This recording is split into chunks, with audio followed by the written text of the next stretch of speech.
कि किस तरह से आरंग विधानसभा क्षेत्र के ग्राम गोढ़ी में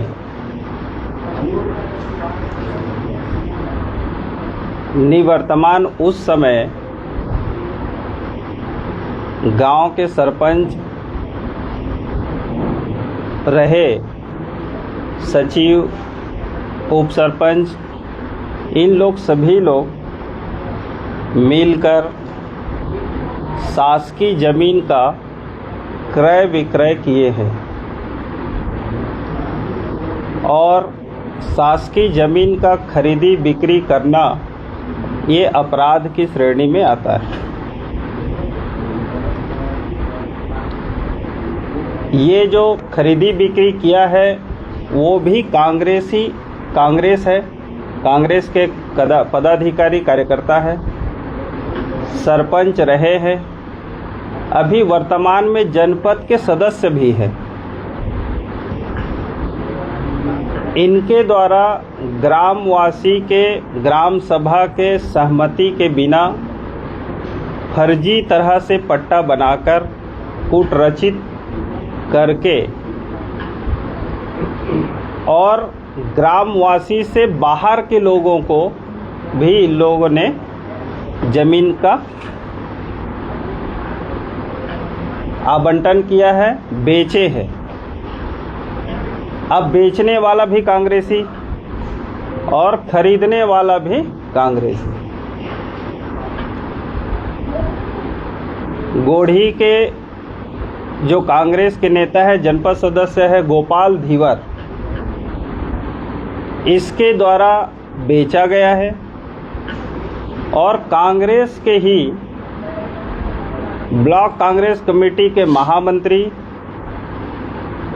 रविंद्र सिंह मंदिर हसौद और वही नगर पालिका मंदिर हसौद नगर पालिका के पार्षद अनुज मिश्रा के श्रीमती प्रगति मिश्रा के नाम पर और रविंद्र के भी जो है उनकी श्रीमती के नाम पर ये ज़मीन का खरीदी बिक्री किया गया है और उसी को लेकर ग्रामवासी के द्वारा ग्रामवासियों के द्वारा लगातार पुलिस प्रशासन, कलेक्टर को शिकायत किया गया। उस शिकायत की जांच कराया गया और जांच कराने के बाद कलेक्टर और एसपी के आदेश के अनुसार उन पर एफआईआर भी दर्ज हुआ है और एफआईआर दर्ज हुआ है जिसमें बीएनएस की धारा 118, बीएनएस की धारा 338, 336, 340, 2, 3, 5 इस तरह से उन पर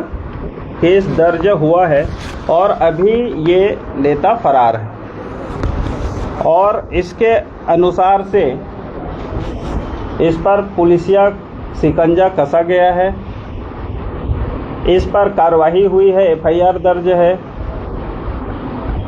और ये जो नेतागण है कांग्रेस के उसका स्पष्ट खरीदी और बिक्री में नाम आने के बाद कांग्रेस के द्वारा इन पर किसी प्रकार का कोई कार्रवाई नहीं करना ये अपराध और अपराधियों को संरक्षण देने की श्रेणी में आता है। और जिस तरह से लगातार कांग्रेस के लोग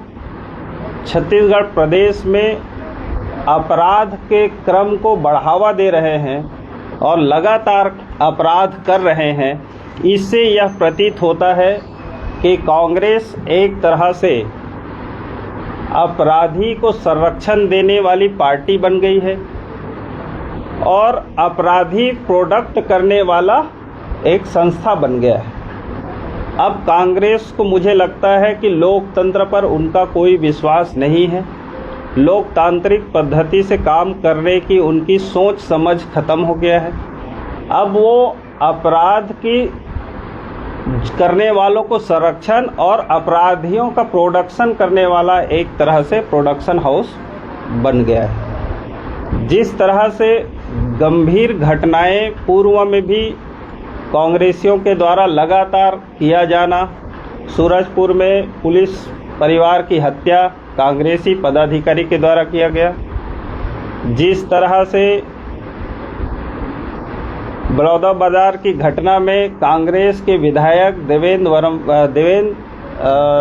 यादव का नाम आना और वो जेल के अंदर भी रहना, जिसमें वहाँ पर शासकीय जगहों पर आगजनी और दंगा कराने का उस पर आरोप है। उसी तरह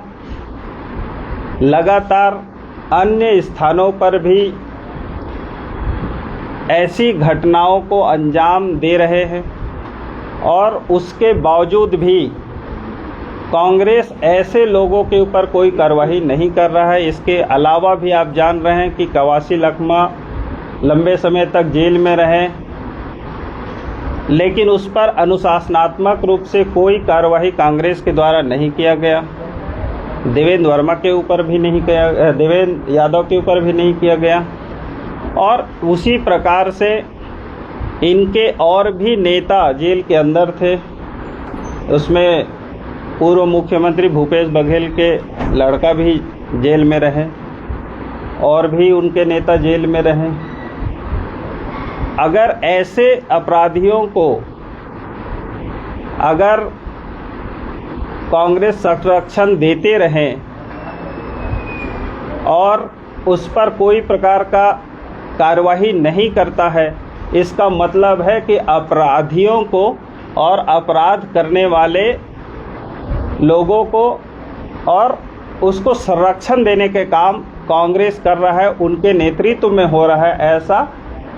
प्रतीत होता है। और इस तरह से कांग्रेस का अगर ऐसे ही काम चलता रहा और इस तरह से संरक्षण देते रहे तो वही स्थिति देखने को मिलेगी कि ये राजनीतिक दल नहीं होकर आपराधिक घटनाओं को अंजाम देने वाला गिरोह बनकर रह जाएगा। तो इसलिए कांग्रेस को बताना चाहिए कि इस तरह से अपराधी अगर उनके संस्था में पार्टी में है और घटना को अंजाम करते हैं, एफआईआर दर्ज होता है, उसके बाद भी